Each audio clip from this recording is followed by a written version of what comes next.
Hello there. My name is Jonathan Beard. I'm the Community Education Manager here at Friends of Citrus in the Nature Coast, where we are helping people and healing lives. We're very excited to present this 5 Wishes video series to you, live here from our Wings Grief Center in Homosassa, Florida. Today we're going to be looking at the 5 Wishes Living Will document. If you have not picked up one of these yet, that's okay. We're going to be kind of walking you through and just doing an introduction with our first series to take a look at it. But these can be picked up at our offices off of West Periwinkle Lane in Homosassa, Florida. So we encourage you to get hold of that. But in the meantime, this will serve as a great opportunity just to get some information. I want to talk to you about 2 friends of mine by the name of Bud and Chuck. Bud and Chuck were buddies going back all the way to Little League Baseball. Played T-ball together and up through middle school and high school baseball together. They were just inseparable when it came to playing ball. They both were very good ball players. They weren't good enough to make the major leagues or get drafted or anything like that, but they went on to play semi-pro baseball. They ended up changing sports as they got older, from baseball to softball, and then as they got even older, played in the over 50 league in softball. And one day as they were finishing up one of their older softball games, Bud came over to his friend Chuck and he said, "Chuck," he goes, "man, this is getting hard. Man, my back is hurting." He goes, "It seems like I'm just beat up every time we finish a game." And Chuck looks at Bud and says, "Bud, I understand what you're saying." He goes, "I was just thinking, I'm not sure how much longer we can keep this up. You know, here we are just kind of playing through this game one step at a time, and it's really wearing on me." He goes, "I was wondering the other day, what happens after we die? You know, one of us is going to die first, and I was just thinking, is there going to be baseball in heaven?" "Baseball in heaven? Well, Bud, I don't know if there's going to be baseball." "Well, if there's not baseball in heaven, I'm probably not going to be real happy. But I'm thinking there probably will be. But I was just thinking, maybe we do just a gentleman's agreement here. And if there's any possible way that the other guy that makes it to heaven first can contact the one that's down here on earth and let us know whether there's baseball or heaven or not, then why don't we just, we've been so close over the years, let's just kind of handshake on it and call it a deal." "Well, Bud, that sounds kind of strange." "Well, Chuck, just work with me on this one, okay? Just work with me on this." "All right, Bud." That day they shook hands and made an agreement about baseball in heaven. A few weeks went by and they couldn't play ball anymore. They were getting hurt, and physically Bud was wearing down. And just a little short time after that, Bud took a turn for the worse, and Chuck got news that his best friend Bud had died. He went to his funeral. Laid out in his casket, there was Bud with his baseball uniform on, had a bat, ball, and glove, and he paid his final respects to his friend Bud that day and had to say some sad goodbyes. A few weeks later go by, and he's back at his house and just kind of hanging around, and all of a sudden the phone rings. And he picks up the phone and he says, "Hello, this is Chuck." He says, "Oh, Chuck." He goes, "This is Bud." And Bud, he goes, "It can't be Bud. My friend Bud died." No, Chuck, do you remember that little gentleman's agreement we made about baseball in heaven?" "Well, yeah, I guess. But Chuck, I'm here to tell you, I'm in heaven right now. They let me use the phone, and I wanted to tell you about baseball in heaven." "Well, okay, Bud, I guess that's all right." "Yeah, well, Chuck, I got good news and I got bad news." "Oh, okay. Well, give me the good news, Bud." "Well, the good news is there is definitely baseball in heaven. Oh, you would not believe it. The fields up are here as bright green as can be. It's fresh like spring. The chalk lines are straight as they can. Even the foul poles are beautiful. Morning, noon, and night, we've got men, women, and children playing t-ball, baseball, softball. It couldn't be better, Chuck. There's definitely baseball in heaven." Well, Bud, I'm glad to hear that. Baseball in heaven. Yeah, I guess that sounds good to me. But I'm kind of curious, Bud. What's the bad news?" "Oh, the bad news. Well, Chuck, I'm not quite sure how to tell you this, but I was looking at the pitching rotation, and you're scheduled to pitch next Tuesday." Now, I don't know how you would respond if all of a sudden you got word that the end of your life was next Tuesday. You see, we do a real good job in life of planning special events, graduations, anniversaries, birthdays, family reunions, you name it. We love to celebrate it. But when it comes to end of life, that's something we just do not plan very well. Well, today I want to give you an opportunity to plan better our end of life with what's called the 5 Wishes Living Will. It gives you an opportunity to express your wishes if you are ever in a position that you cannot make healthcare decisions for yourself. It gives an opportunity for you to assign someone to make those decisions on your behalf and for you to give them some suggested guidelines along the way.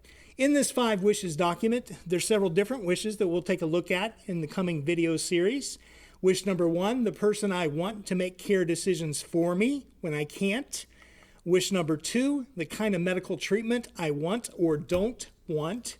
Wish number 3, how comfortable I want to be. Wish number 4, how I want people to treat me. And wish number 5, what I want my loved ones to know. I just want to give you some introductory material concerning the 5 wishes. It clearly expresses how you wish to be treated if you get seriously ill. So there's no question. It simply provides an easy to complete form that lets you say exactly what you want. I love simple forms, and in my lifetime, this is the most simple form that I have found when it comes to a living will document.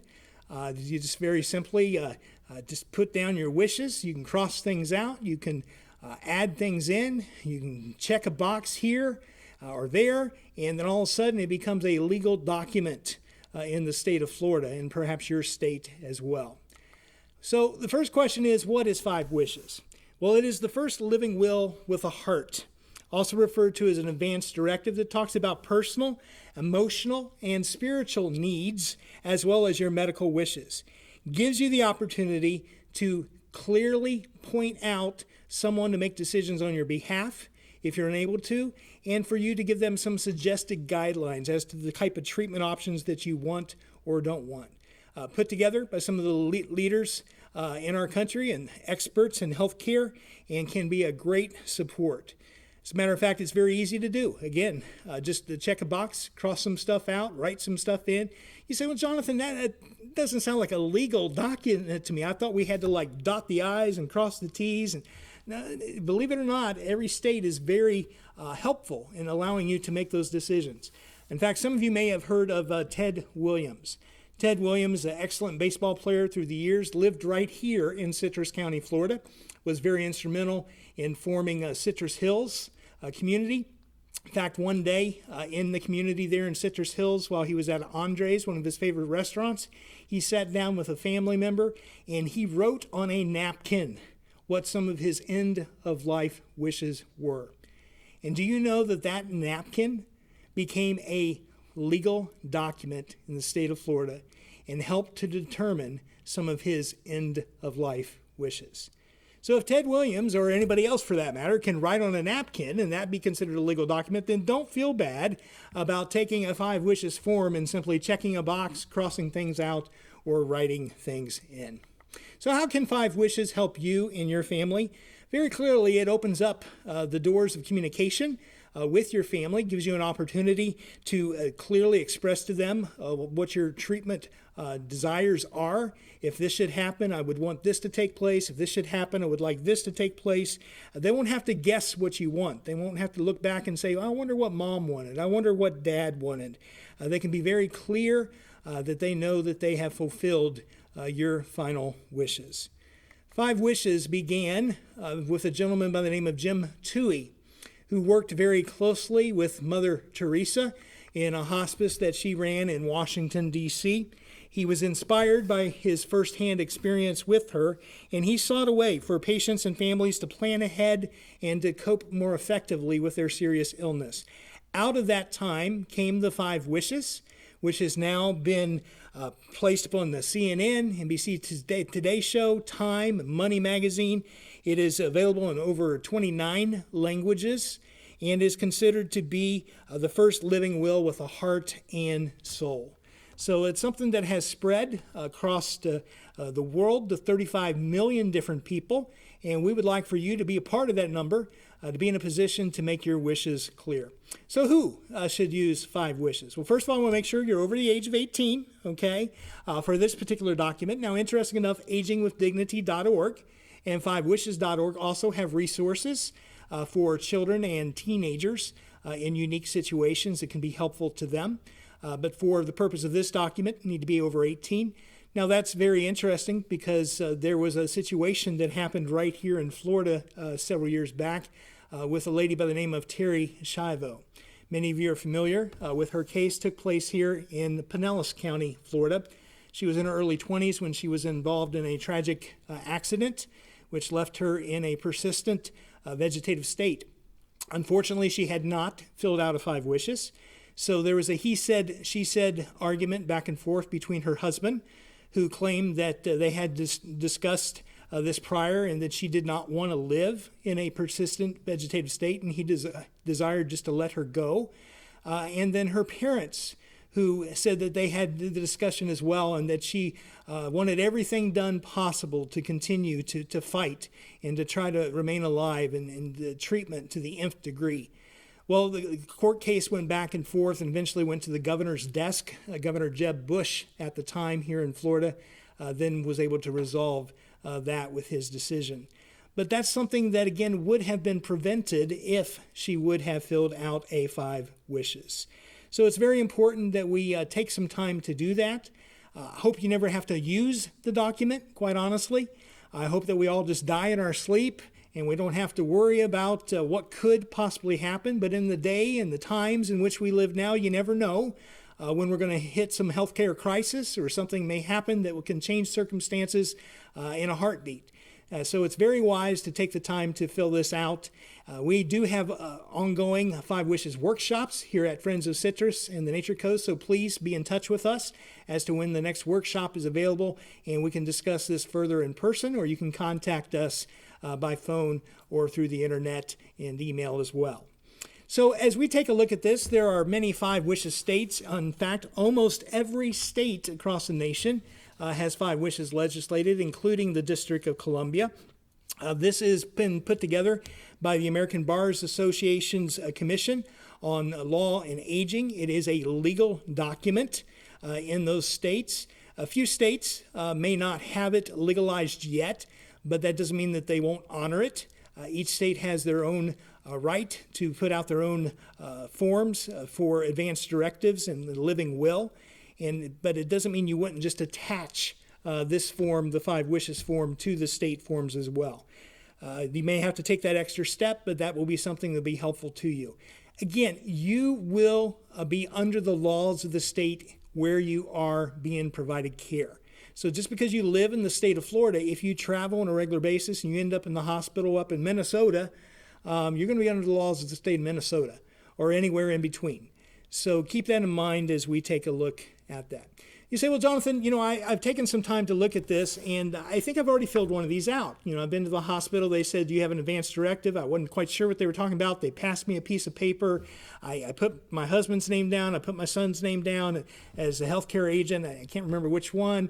And then I filled out a little form, checked a box or two, and passed it back through. So if I've already done this, is it necessary for me to do it again? Well, yes, it is necessary to update your information and know exactly what you have on your permanent medical record. If you take the time to fill out this 5 Wishes, which I encourage you to do, to update your information, and when you do that, then you can go back and research to see if you have any other living will documents that are out there. Whichever one you have filled out most recently is the one that will take precedent. So I encourage you to find those, and then once you fill out the 5 Wishes, put that in electronic medical charts wherever you're going, to the hospital, emergency room, inpatient, outpatient, your doctor's office, wherever you're going for medical care. You want to take that with you so they can scan it and put it into your medical record. Then once you've done that, go back on your other forms and destroy those old copies so that people will know that that's not the one that you've updated. because you don't want those floating out there without knowing that the new copy is in place. So these conversations are very important. In the coming video series here, we'll take a look at several things as to how I get started using the 5 wishes, and we'll take a look at some of the wishes as we move forward. Here at Friends of Citrus and the Nature Coast, helping people and healing lives, and 5 wishes is going to allow us to do just that. So any questions, any concerns you have, contact us. Look forward to working through this video series with you in the coming episodes. You take care out there.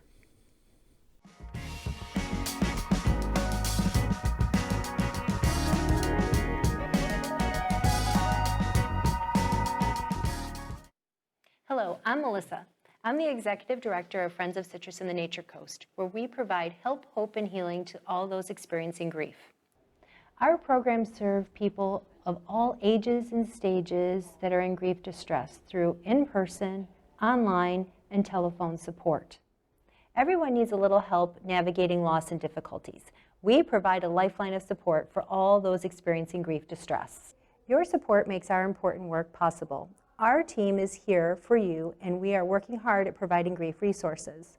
Our work depends on your financial support. So please log on to our website, Facebook, mail, or call to leave your gift today. Thank you for supporting Friends of Citrus and the Nature Coast.